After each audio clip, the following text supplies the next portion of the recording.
Hi everybody, it's Andy from Snow Camps Europe. In this video, I am catching up with Matt Bramall from Bramski Vlogs.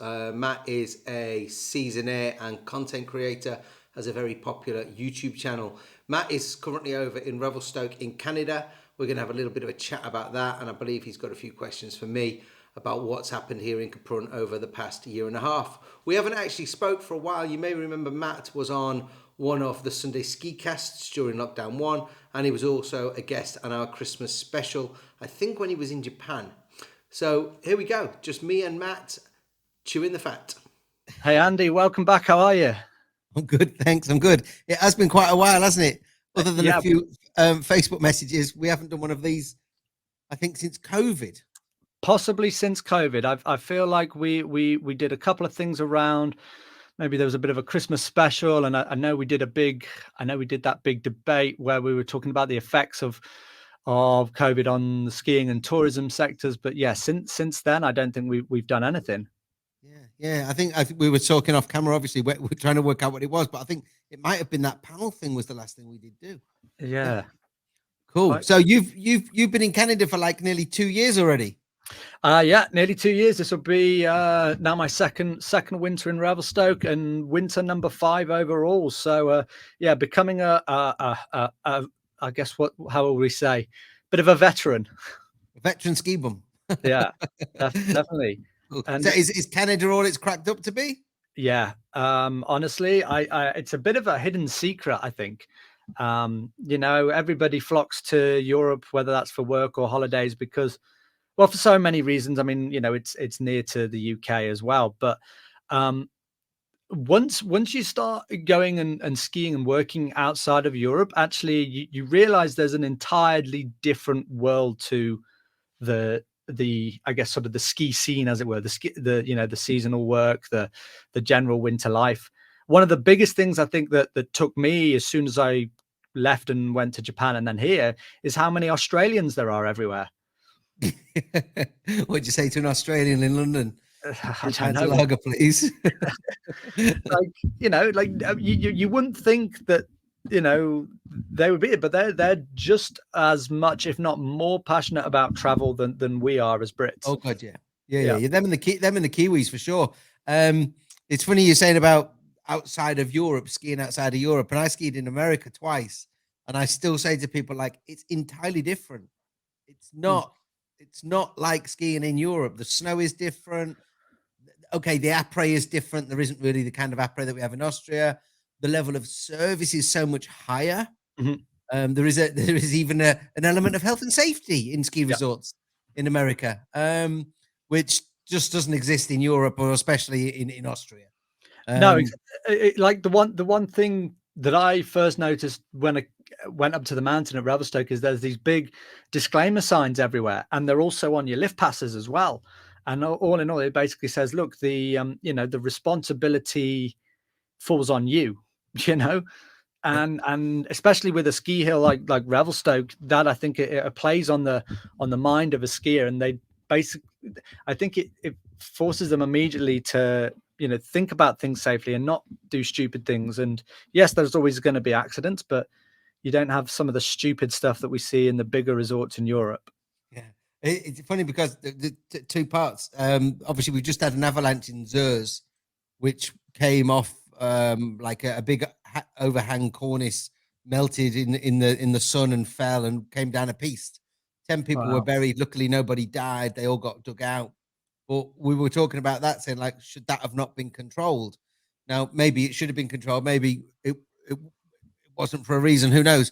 But the chances are those 10 people aren't going to be able to sue the mounting company because it's Austria and snow can fall onto the piste. You know, doesn't happen very often, but it can.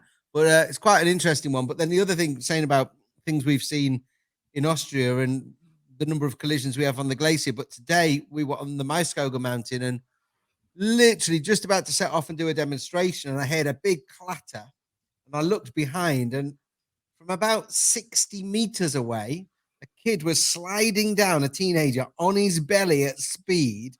Skis had popped off, poles had come out of his hands, and he literally slid all the way down the piste onto the flat, past me and the guest, and eventually came to a stop. Now, as it was, he was unharmed, but he was so close to hitting so many people as he came through the piece. And just totally out of control. Eastern European kid skiing with a group of family and friends. He was way in front of the adults. The adults didn't even see it happen, and it was just it was comedic. It really was, and could have been pretty serious if he'd taken out another kid, or even if he'd hit an adult, he probably would have got seriously injured. If he'd hit a kid, they probably both would have got seriously injured. But yeah, we see it all the time, unfortunately, and they don't seem to really give a monkey's ass about it, to be honest.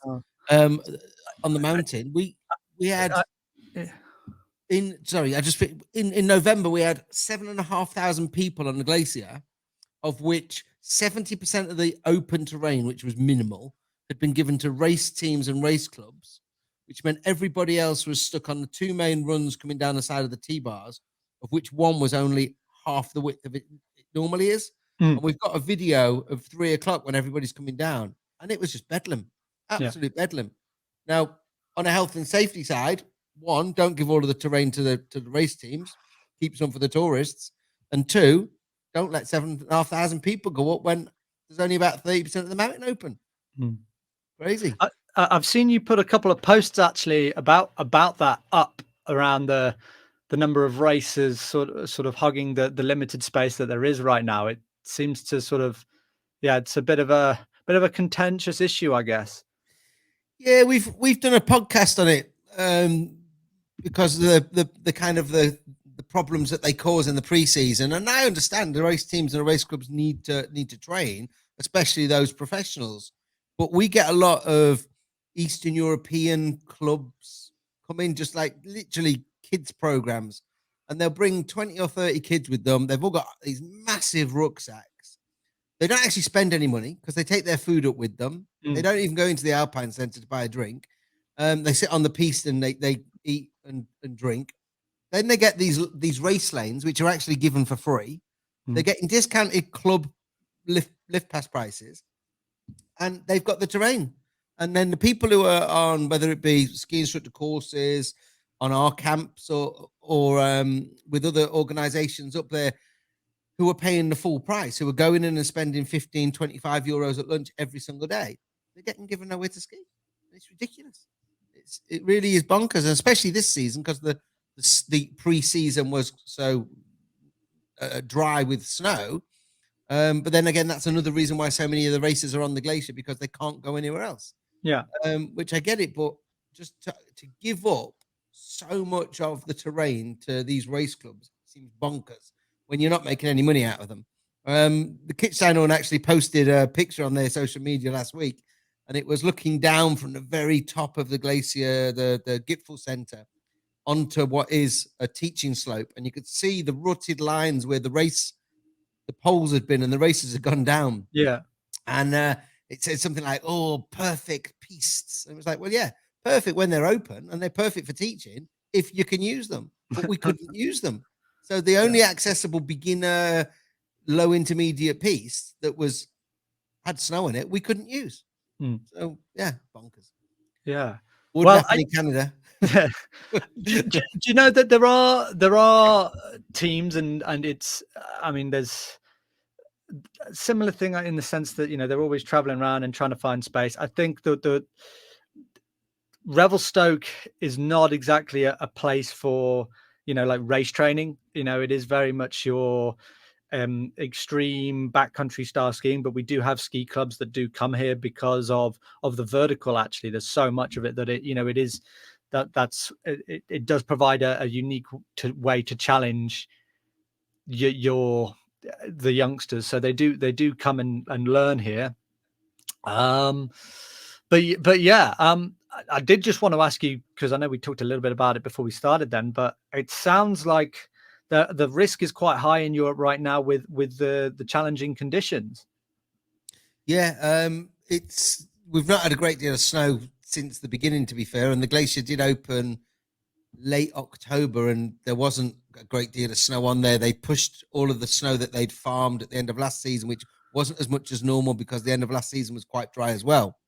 And the first few weeks up on the glacier, luckily I didn't have to go up, but I was hearing reports that it was horrible. We had trainers trying to get hold of second-hand pairs of skis because there was just rocks everywhere. I eventually went up on the 5th of November, and we did have a good dump of snow, which refreshed the piste. But since then, we've only had probably 2 or 3 decent days where it snowed. We've had none of the kind of the 80-centimeter days. It's always been 20 or 30. Down in the village, the Friday before Christmas, we actually had a good fall of snow. And they got the Langlauf tracks open. The Maisgogel then opened with all of the machine snow they've made and the fresh snow on top. But since then, 2 days of rain, like most of Europe, the 23rd and the 24th, and then some on the 25th, above 1,600 meters, a little bit of snow, over 2,000 more snow. But now the temperatures are so warm. And this week in the village, it's going to be 10 degrees pretty much every day. So outside my apartment is the Langlauf track, and you can see the white track, but everything either side of it is a green field again. We're back to kind of June, August, September, kind of with a little bit of snow. So it's very, very warm. Obviously, if people are really interested, obviously I do post a snow report every Wednesday for the Kaprun Kitsano area, and we sometimes dabble with the conditions over in Zan and Saalbach as well. But yeah, it's not looking good. I've seen some photos of Saalbach and Interglem, and it's the rain has just washed it all away, and they didn't have a great amount anyway. Obviously, we're lucky with the glacier that the snow on the glacier is good and it's cold on the glacier. Although again, this week we're going to see like +1 and 0 degrees on the glacier in December, January, which is crazy, really. But there doesn't look to be any snow in the forecast, which is the scary thing. 7 years ago, it was pretty similar to this, but then it snowed on New Year's Eve. But at the moment, it doesn't look like there'll be anything for the first week to 10 days of January. So that just means the glacier is going to get busier and busier and busier. But I think from what I see on the news, America is getting all of the snow. It's like too much snow. North America has been, we've been pelted like over the last week or so. You know, we had probably in the run up to Christmas Eve, we had this really severe sharp spell pretty much all across British Columbia. And I know other parts of sort of Alberta and North America also had it. And we were getting temperatures down in the town of -20. On the top of the resort, we had a wind chill of -39. So bitterly cold, not much skiing going on. We did on a couple of days there. I do know we sort of closed lifts or just didn't even open them on 1 or 2 days, purely out of safety for skiers and workers, you know, which is the right thing to do. And you're not going to enjoy your skiing in that conditions anyway. But it had been a cold and really dry period. We hadn't had too much like significant snow, and the autumn was really dry as well. So normally here you get snow up on the mountain during the autumn months, but we didn't get that. So when we did finally get up and open skiing 3rd of December, the first week or so, there was still a lot of rocks and tree shoots around, which was very different from last year. And then fast forward to this last week, we've had 80 centimeters in 7 days. Wow. So that completely transformed everything. Ground to a halt. The avalanche risk went from 0 to significant pretty much overnight. And I can attest to that. I actually got hit. My car got hit by an avalanche driving to Vancouver. Wow. Yeah. Driving through we set off to take some friends to Vancouver, and it's probably one of the most scariest experiences I've ever been in, but we made it through. And, you know, it's just coming down from it was a road next to a frozen lake, and there's a wall on the side, and just, that was one of many avalanches that day. I think they ended up closing the road later that day. So yeah, it completely transformed the area. And ironically, it has gone quite warm actually in the last couple of days. We've had a bit of rain down in town, but I think it's all about to correct itself and normality set to resume. But yeah, Revelstoke is we've got some good snow, so it's shaping up to be another good year, we hope, here. Okay. Yeah, I say we'll see. I give it another week or so, and if we don't see any, then it is going to get pretty treacherous or tricky. Yeah. We actually had some people booked on a 2-day off-piste course, 26th, 27th, and we had to move them into February because there just isn't any off-piste. There's the amount of snow that is on the piste is obviously limited. I think we're at 75 at the top of the glacier. Yeah. Which isn't dissimilar to last year and the year before, but then the year before that, it's half of what was up there, about 145 centimeters. But yeah, it must be kind of like tricky for like people in positions like yourselves where you're running these camps, because you are totally at the mercy of the conditions, right? And it's like, what can you do? Well, you can't really, can you? Albeit our camps that were in December were fine. We were even skiing over in Saalbach and Hinterglemm, and even though they didn't have a lot of snow, Saalbach, Hinterglemm, as you know, they really know how to look after their snow. And as long as it doesn't get too warm, they can do a very good job. And we had plenty on the glacier to be going by with. We didn't really use the Maeskogel until last week. But obviously, if lifts were to start to close, then I would expect people are going to start cancelling and asking for their money back, which wouldn't be ideal. But other than that, again, we're really lucky that we've got the glacier. Most of the snow is above 2,000 meters. As long as it stays cold, that's not going to melt. As long as it doesn't rain over 2,000 meters, that's not going to melt. So we don't really need it to snow because the snow's already there. Obviously, it's going the quality is not going to be fantastic. But I actually trained with a lady this week, 4 mornings on the Maeskogel on the bad snow purposely, that when she gets on nice snow, she'll feel a massive difference. So training in bad conditions is actually quite good for skiers who are trying to become better. Yeah, definitely. Yeah. How let's sort of rewind a little bit to last season, because that was, I guess, sort of the first the first time where everyone was really coming out of the COVID bubble, as it were, and business was trying to get back to normal. How have sort of things been for Snow Camps Europe and yourself? Yeah, so we opened in the November, and it was quite busy, and there was more holiday makers than you would normally have. Albeit there was still some travel restrictions for certain places, PCR tests and things like that. And then all of a sudden we went into a 3-week lockdown again. So it was the last week of November and the first 2 weeks of December, we went into a 3-week lockdown. And that meant that we had to cancel a camp. All of the ski instructor courses, they sent everybody home, literally within 24 hours. Then found out that they hadn't had to. And some of those people started to return after about 2 weeks, and the courses were allowed to continue because it was classed as a professional course. So professional skiing was allowed to continue during the lockdown. So when we reopened, and again, there was, I think people from the UK needed PCR tests. There was problems around getting kids in because kids weren't getting vaccinated in the UK, and Austria had this rule where the kids had to come in with a vaccine. But it was a busy winter. It was a very busy winter. I ended up working purely for myself with Snow Camps, and then SIA, Ski Instructor Academy, who I do a lot of work with, and we combine our camps. And we had, because of Brexit, their courses have changed significantly, and we had about 45 or 55 people in a hotel for pretty much the whole of the season. So we were taking them out every day. I actually ended up having to go into the hotel and cook for a week because the chef got COVID. Gosh. So I got a call saying, "You've got a restaurant, you can cook. Go to the hotel and cook for 45 people tonight." And I was like, "What? You have a restaurant, but we cook a meal, we cook a table at a time, not 45 people all at once." So that was quite interesting. But yeah, it was a very, very busy snow-wise. I can't really remember. I think the snow was okay. I don't remember any big powder days, but we still had masks. We had to wear masks on the lifts. Literally everybody got COVID. Once one person in that hotel got it, as I said, the chef got it. Everybody got it. I had it.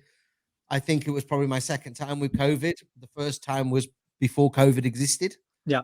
And then the second time, I went out went out on the Sunday, and we had a very large night on medium dry sherry, and I woke up on the Monday and I was like, whoa, that's a big hangover. And I went to work and we skied, and Tuesday came and I was like, well, I still got hangover. I don't feel very good. And then Wednesday, still got hangover, but it wasn't as bad. But I still felt a bit hungover. So by Thursday, kind of, it was like, well, do I have hangover or don't I have hangover? And then we had Friday, Saturday, and Sunday off. So I woke up on the Friday and I didn't feel great. So I thought, I'll do a test. And I tested and I was positive. So I'd obviously been positive since Sunday, but thought it was a hangover. And then, then tested on Saturday, was positive. Tested Sunday morning, was barely positive. By 4 o'clock on Sunday, I was negative, so I could go back out. So, that's some very strong sherry, that is. Yeah. Oh, but Harvey's is the best. Harvey's Bristol Cream. Slice of orange, a little bit of ice, everybody. Try it. Try it. It's your new drink. So yeah, the winter was good. We were quite busy. So camps were busy. We had some really good camps. And as I say, I worked on the 11-week course with the SIA, which was really good fun. But we're still on a hangover of COVID. There are still people coming into Austria. We had 2 ladies who should have come out last year for the camp that got cancelled because of the 3-week lockdown, who came out this year. But I've also got guests who are still waiting to come on their holidays that they deferred from COVID. Yeah. So it's now they deferred them and then they had to defer them again. So some people are coming out 3 times this season because they've got 2 holidays from 2 years ago, which is pretty good. So yeah. Now here's a question for you. Canada, are you feeling the cost of living crisis like everywhere else? Well, yeah. I mean, listen, Canada's a pretty expensive place as it is anyway. Like, you know, the cost of food, I mean, that's significant in itself anyway, because everything takes a very long time to, you know, it's a long distance to transport everything across Canada. And it's either all done by lorries or done by train, but either way, it takes a long time and it is expensive. Revelstoke in particular, from a living standpoint, like rent is it's a big challenge because Revelstoke is one of the very few, I guess, sort of ski destinations in the world right now where it's still very much in its infancy, you know, and it's still really only just sort of starting to develop, and there is a long-term plan for it, but already it's a massive hotspot for real estate, and especially with the exchange rate from America to Canada, there's a lot of Americans who have bought property out here, and for people coming and trying to work here, you have to be sort of trying to find somewhere as early as August if you're coming to work in the winter. That's how tricky it is. So you know, and rent can be anywhere between sort of $800 to $1,200 a month normally.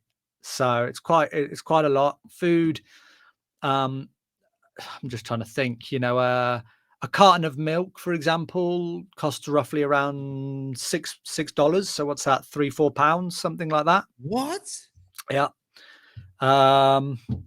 So, and is that since the cost of living crisis, or is it normally £3 or £4? Well, it was like that when I got here nearly 2 years ago. How big is this carton of milk? Is it a litre or is it 5 litres? It's your standard 2 litre, I think. Wow, because I'm paying about €1.30 for a litre. Yeah. Yeah, I mean, you know, I guess it's sort of maybe slightly cheaper if you're in the city. The nearest you know, I guess sort of town or city from Revelstoke is 2 to 3 hours away, really. So things are, I'd say, it's probably slightly more expensive here in Revelstoke than elsewhere. I mean, just thinking, driving down to Vancouver, around the city area, gas or fuel was about 160, 150, and then in Revelstoke it was 180, 190. I remember at the height Is during that a all litre again, is it? what do they do here in Canada? It might be liters. Yeah, I think it is liters. But yeah, it's pricey. Generally speaking, like the wages. I mean, I wouldn't say they keep up with it, but the wages are relatively high anyway, and that's one of the appeals of coming and working in Canada. But it is increasingly negated now because of the cost of living here. Okay, interesting. Because we've seen food prices have gone up quite significantly. Obviously, petrol went up.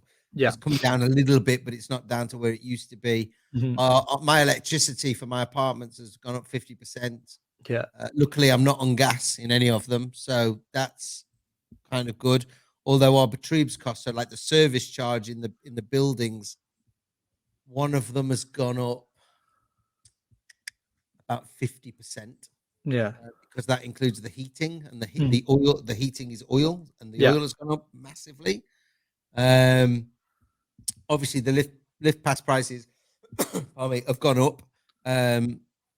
But even though this cost of living crisis seems to be going on everywhere, and people are saying they're struggling, bookings are through the roof. Yeah, through the roof, and in hotels, I'm trying to get people rooms in hotels, and they're all going, "Oh, we're fully booked. We're fully booked." It's like you're never normally fully booked. Yeah, I mean, it's interesting you say that. I mean, it's a similar thing here. I think there's some people who had holidays that were cancelled initially by COVID, and maybe they didn't even choose to do it last year because there was still uncertainty, and with border restrictions, they've rolled it over to this year. And it's the thing in Revelstoke already. I can already see by just being on the mountain just how busy it is, and December is normally maybe one of our quieter months, and we start to get busy end of January, February, when everyone comes over from America. But yeah, they've regardless of the pricing, that they're all still coming, and I don't know. There's probably a number of reasons why that is. A lot of pent up demand. People missed out on so many years, and I know for all this sort of inflation and thing, but some people probably were able to actually save a bit during COVID, because they weren't spending as much on things like whether it's going out to the pub and now that they can finally go out and travel, that they do it because they can. Yeah, and I suppose if it's people whose holidays have been rolled over, they've been rolled over at the price they paid 2 years ago. Yeah. So the holiday hasn't actually cost them any more because of the cost of living crisis. It's just the getting to the airport, the parking at the airport, the getting everything in resort. Yeah. What I've seen a lot of as well in the last week is the number of people who are being taught to ski by their partners, boyfriends, girlfriends, husbands is definitely more obvious than normal. And I've been getting inquiries, people asking, "Oh, we'd like to get our 8-year-old 4 2-hour privates." And then you go back and you say, "Okay, 4 2-hour privates is going to be 210 a day, so 800 whatever that will be, 840." And they come back and say, "Oh, how much is a one full day?" It's 315. Or we'll have one full day then. Yeah. So there is an effect there for sure. But yeah, the number of boyfriends teaching girlfriends today on the MyScoggle was a lot higher than you would normally expect. And it was also quite entertaining to watch because it always ends in tears. Yeah. The girls always start shouting at the boyfriends, and yeah. I came across someone a couple of weeks ago who was like, want to take I was having a sort of a conversation with someone in the street, and they were like, my such and such family member used to be an instructor. We're gonna just take them up and teach. And I just said to them, well, that's fine if you want to do that, but by the way, if anything happens, it's you that's taking the liability. Yeah. If any injury happens to that person, and then and by the way, if a resort finds out that you've been teaching on their mountain and you don't have prior approval and you haven't paid this or whatever, yeah, you can expect a hefty bill. That's for sure. Yeah, it's bonkers. There was so much of it again in November on the glacier, and there always is on the glacier in November. Like ski schools from other places who just come in and they don't get permission, they don't fill out the appropriate paperwork, they don't register their guests. Yeah, and there was even a instructor association running a course that shouldn't have been being ran as it was. jeez. What? Why was that? Because they are allowed to come in. So an association from another country, outside of Austria, they can come in and they can hold an exam, but they can't hold a pre-training course. That would have to be ran by someone like the Ski Instructor Academy or one of the ski schools, one of our partners. Yeah. These came in and they did the pre-course, then their exam. Yeah. They said the whole thing was an exam, but the level they were doing is like a 5-day thing, and they were here for 4 weeks. Yeah. So it was obvious that it was a training and the exam. But yeah, they seem to have got away with it. No one really did anything about it. But again, that's the problem. No one's doing anything about it, so people are going to continue to do it. You know? Yeah. Yeah. Definitely. But that course should have been handled by one of the organizations in Capron, which has therefore lost a significant amount of money. Yeah.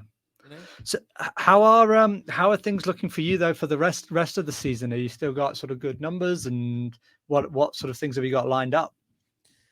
Got a camp coming up on the 7th of January. We're in from the 7th to the 14th, which we've got a fair few returners on.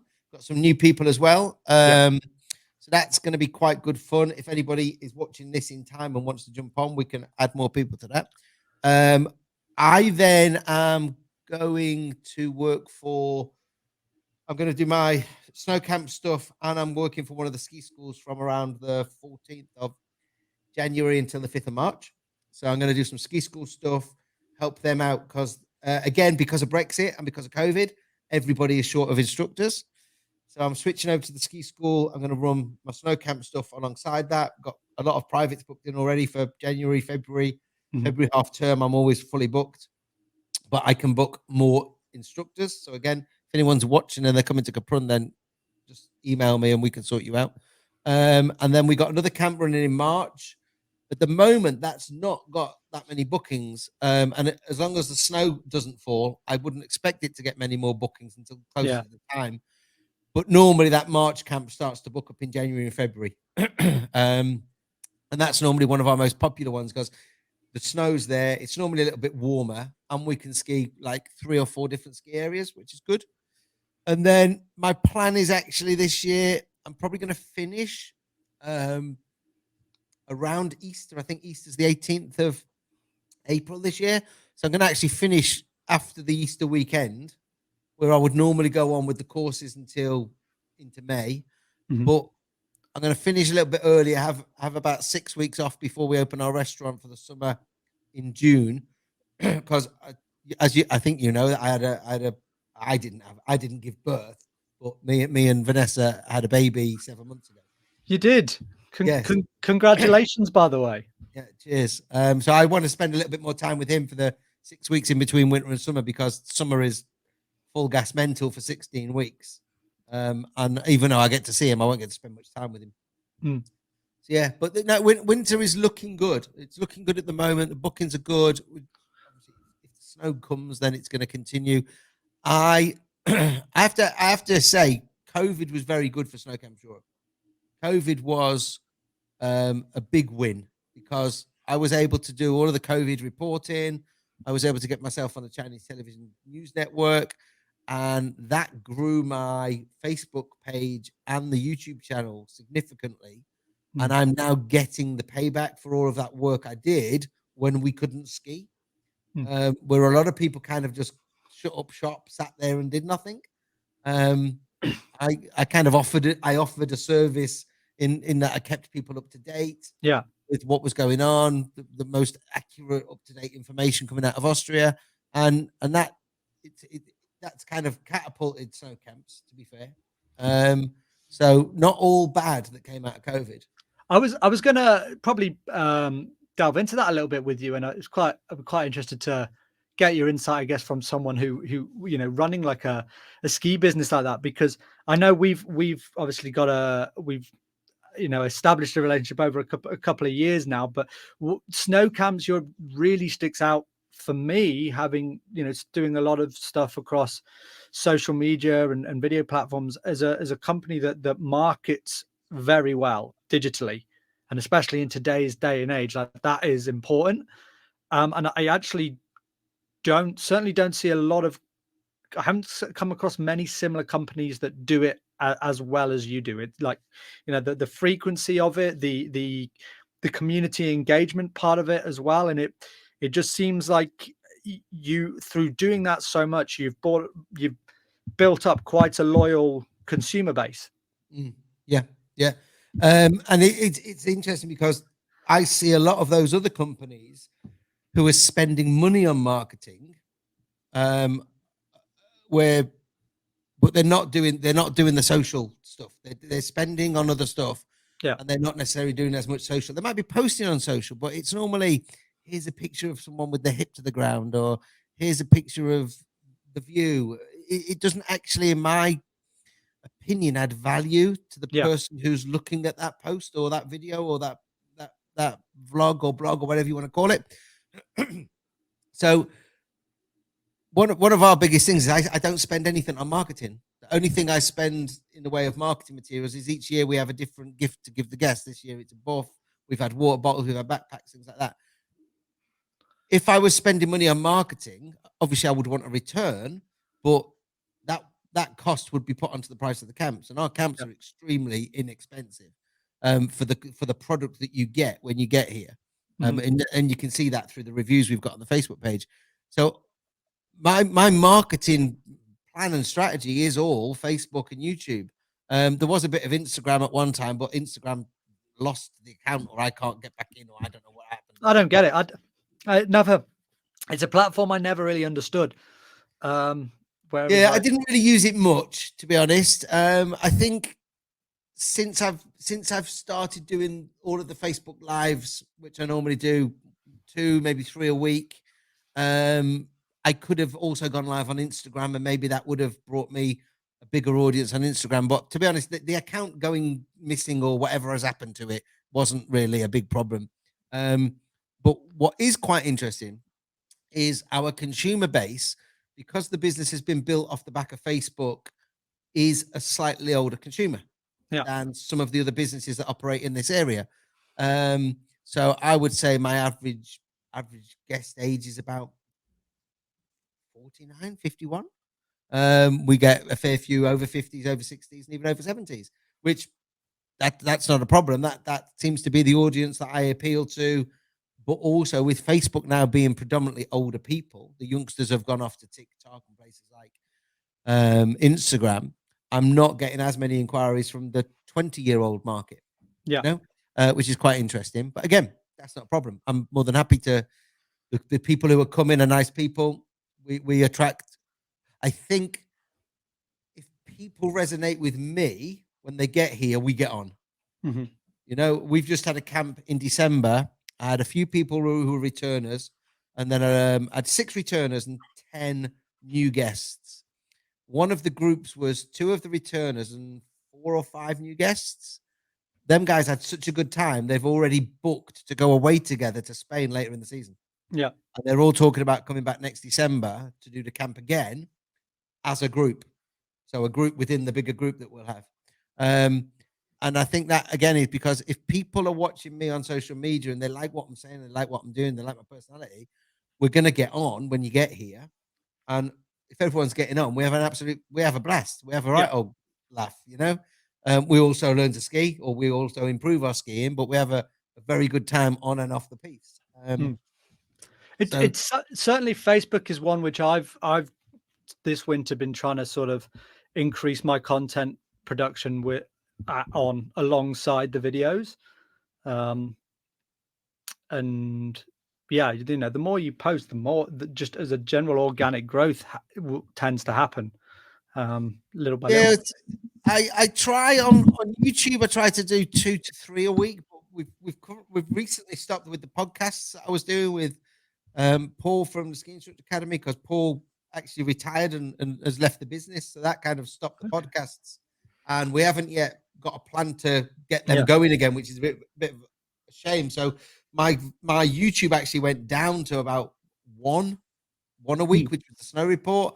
And then I've started taking my Facebook lives and recording them to go onto YouTube, because the YouTube audience is a very different audience to my Facebook audience. But now we're on to the ski season, and I can get video of clients on their first day and on their last day, and I can show an improvement in their technique. I literally this week have started to upload those onto YouTube as well. And the views, the more you upload, the more views seem to go up. And I think in the last 2 days we've added another 20 subscribers, which is absolutely fantastic. Almost at monetization. Yeah, I might actually make 10 bob this year off YouTube. Yeah. So where, I mean, because I'm in I'm like half. I've ticked the one side. I've ticked the 1,000 subscriber one, but it's the watch time that I'm still trying to reach. That's the difficult one, and because it's a rolling watch time, isn't it? What is it? 4,000 4,000 in 12 months. And the thing that's, I mean, which has thrown made it even more challenging for those sort of small creators on YouTube like yourself and me, is they've kind of now focused everything towards shorts, you know, to try and again keep the younger audience engaged. So you know, I'm trying to sort of also work on creating these either little 15-second or 1-minute video. And it's like, how do you do something like that adds value when you've spent 3, 4, 5 years creating 3-4 minute videos? Yeah, you know, discussing various topics around the ski season. I've not even looked at shorts. I know I should, but I've not even looked at it, because it takes so much of my time doing the channel and the Facebook and running the business. Yeah. And I haven't even looked at shorts. I actually discovered clips yesterday. I actually looked at what clips are. I'm thinking, oh, I can do that. That's quite quick. But shorts is just, and again, I video everything with my phone this way. Yeah. Rather than this way. And if I've got to video it that way and then I've got to do it that way for shorts, then it's just too much. It's too much.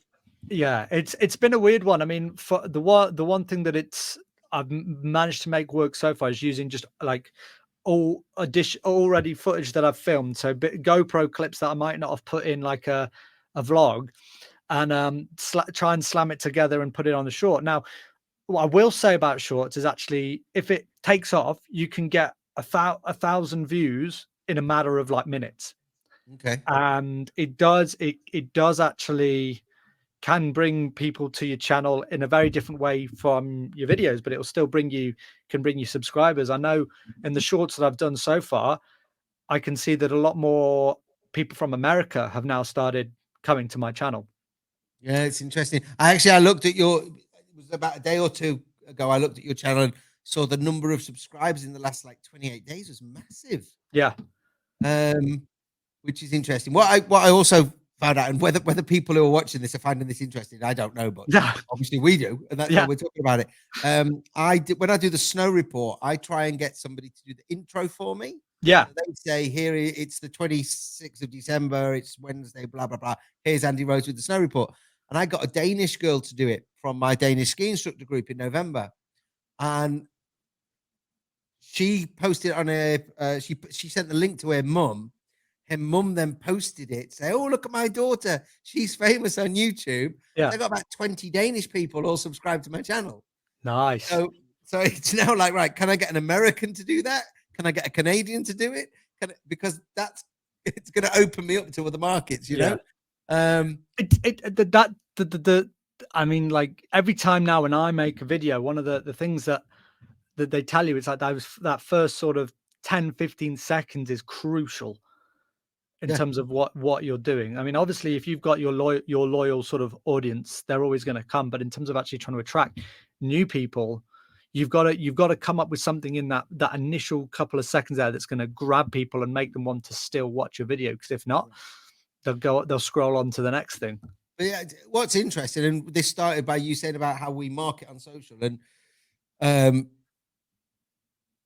think a lot of ski schools, and we're not a ski school, I have to say that, a lot of ski schools don't understand the power of social media and how easy it can be to get an audience. This week, the lady I've been skiing with every morning this week, she's here because of the Facebook page and the YouTube channel. She watches the videos. She said to me on day one, "Oh, it's really strange because I feel like I know you because I watch all of the videos." That's why she was having 4 mornings of lessons with me. I've got another chap who's back for his second time in Capron. He's brought another person with him who's just had 2 mornings of lessons. Yeah. He only came here last March because he watched the videos on YouTube. Yeah. So it for sure works for me, and that's where the majority of the business is coming from, and that's why I will continue to entertain people with live from the lift and the snow reports and the odd bit of skiing from time to time. You know, Definitely. but yeah, it's interesting. But your job in Revelstoke, what are you doing? So okay, so let me recap. I'll rephrase that. You were working for a heli ski lodge last winter. time we Yeah. spoke. Yeah, last winter I was working in a heli ski lodge. It's one of the main attractions of Revelstoke and the mountains where we are, because of the sheer amount of snow that we get and the quality of it. There's several different heli ski operations that operate within Revelstoke, and some of them have their own lodges with those companies. Others work directly with private lodges, which is where I worked at. So that was there's only so much I can say in terms of, like, you know, what I like the actual job, but it was very much a mixture of things, probably half sort of chalet hosting in a way, but also then a lot of property maintenance and general customer service stuff. So it encompassed a couple of things that maybe I would have done working as the roles as a rep and concierge previously, but then also there was new skills that I developed. Ultimately, it was like a real insight into working in the high end side of the ski industry, which I wanted to see and basically know if I could do that side of things. And it was a really nice, challenging job, and I enjoyed every aspect of it. And it was pretty, definitely worth the early mornings and the late nights. And then coming out of that, I mean, I knew quite early on through Revelstoke that, you know, this was a place which I'd actually fallen in love with. Revelstoke has this lovely community in the town, and there's not many ski resorts that have what I'd call, you know, that type of community, because a lot of these places are just built solely for the tourists. But like certain places in Austria, like Revelstoke was it was its own town before skiing was there. So there's culture, there's history, there's all these different activities, and for a small town, it has so many things going on for it, and you're always finding new things to do throughout the years. So you know, it's a place which has 12 to 13 meters of snow in the year, but as soon as the snow melts, you can go swimming on a beach about 5 minutes away. You can go hiking, you can go biking, there's fishing. It's such a beautiful place. I found out about.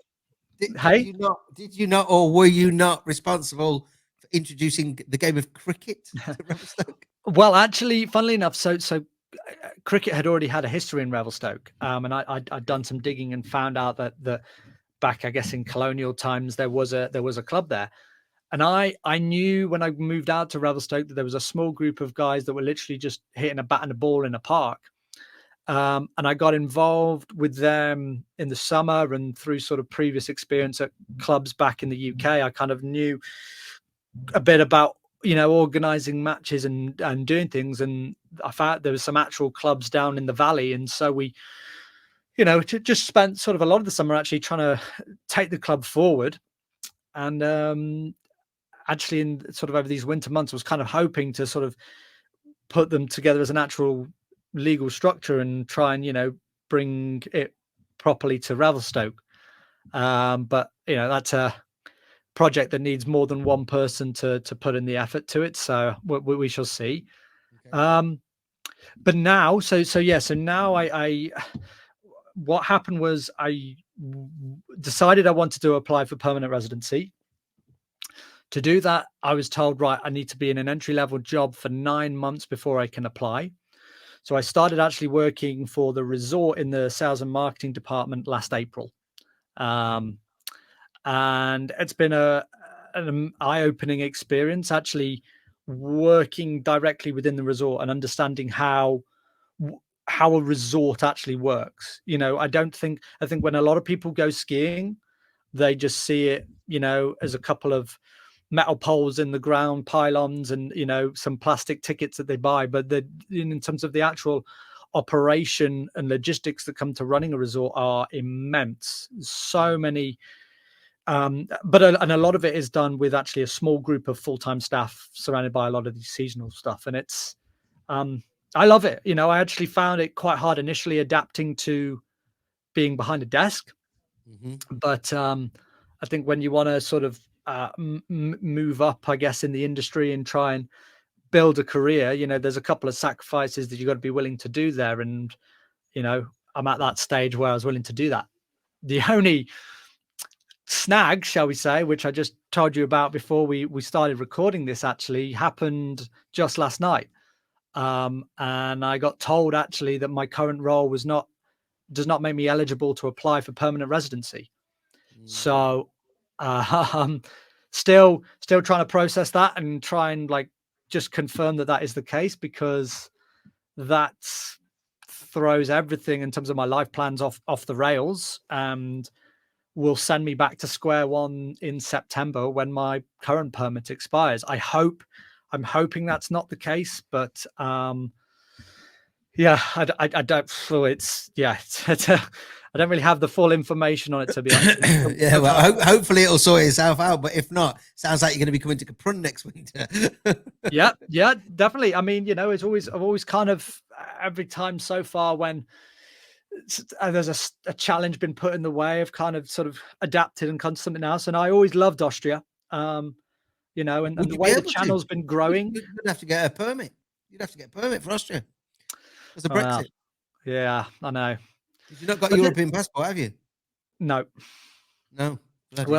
Well, I have to. I feel, because I've been out here for so long now, I've kind of sort of. I feel like I've lost touch with what is all the latest on those work requirements now for Europe. I mean, I know France finally was sorting something out with them, but I don't know if Austria had come up with a visa program yet. So it's still a little bit grey and wishy-washy, but there's a couple of sides to this. One is Austria has got a massive shortage in seasonal and hospitality workers. Yeah. So the government keeps saying we are going to let in more third-party nationals, and we're going to let in another 2,000 to work in hotels and another 500 to do this and whatever.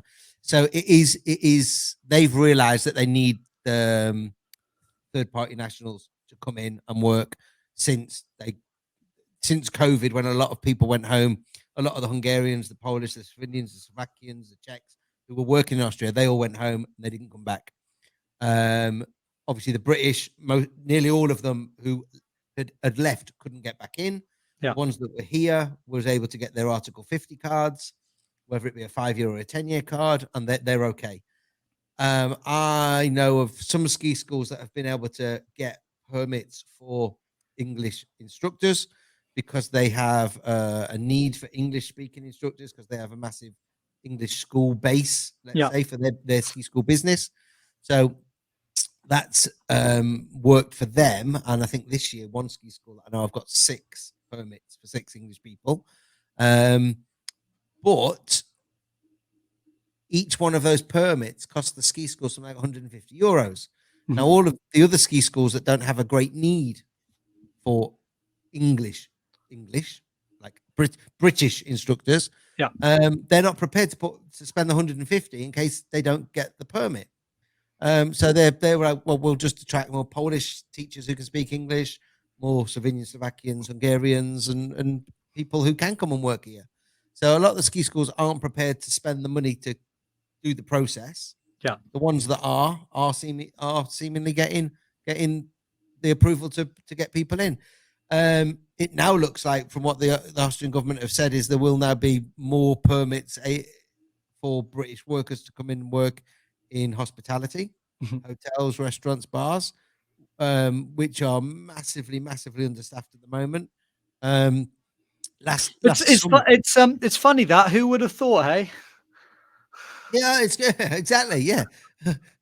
The irony of it. Yeah. But Pavilion, like one of the main bars in Capron, up until 2 weeks ago, were 4 staff short. And it was getting so comedic. 2 girls started work, and they were Hungarians, didn't speak German, but spoke some English. So they gave them jobs, right? After 3 days, they went to the owner and said, just to let you know, at the end of January, so the beginning of February, we need to go back to, I think it was Greece or somewhere, Cyprus or somewhere like that. We have to go back to Cyprus for 4 weeks, or we lose the right to work there next summer. So we'll be back at the end of February, right? So the owner's like, February's our busiest month.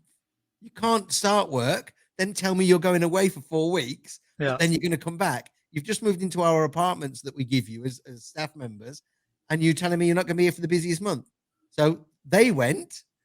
Another guy turns up, and he was quite a nice lad. English, half Spanish. And I had a little chat with him. How you doing? Welcome to Capron. La la la la. Next day, he's gone. He's like, where's he gone? A bar in Zell offered him another €250 a week, so he left. Jeez. Because every bar is so short, everyone's fighting for staff. Every hotel is short. In the summer, we had hotels that are normally 4-star, if not almost 5-star hotels with fine dining restaurants operate in bed and breakfast because they couldn't get chefs. Gosh. It's insane. And other places, they just closed the kitchen for 2 days a week because they didn't have enough kitchen staff that they could operate for 7 days. Yeah. It's insane. So, yeah, it is getting easier for people to come and work back in Austria, as long as your employer is happy to spend the money and do the paperwork. Yeah. Crazy. Yeah, it is crazy. But you know, I think, to be honest, kind of, I'm a few years now after COVID has settled down, I think, you know, this was bound to happen, and that things were bound to slowly start to figure themselves out and come to some compromise there, because I think it's mutual, as we're sort of kind of discussing, it's quite obvious that it's mutually beneficial to allow these other people in. Listen, Andy, we've got to wrap this up here, as I've got to shoot off to work. Go to work. Yeah, I got to get to work. The time difference is it's still a bit of a it is, yeah. But listen, it's been really good to talk base with you here and catch up with everything. I hope you have a good rest of your winter. Yeah, let's try and do it again before the end of the season. Okay. Yeah. Hopefully it'll have snowed and we'll be able to talk about powder days and things like that. Yeah, absolutely. Yeah, because like doesn't look like much of that has been happening lately. So fingers crossed. Yeah, good stuff. I'll catch you later. Thanks, Andy. Take care. Bye. Bye.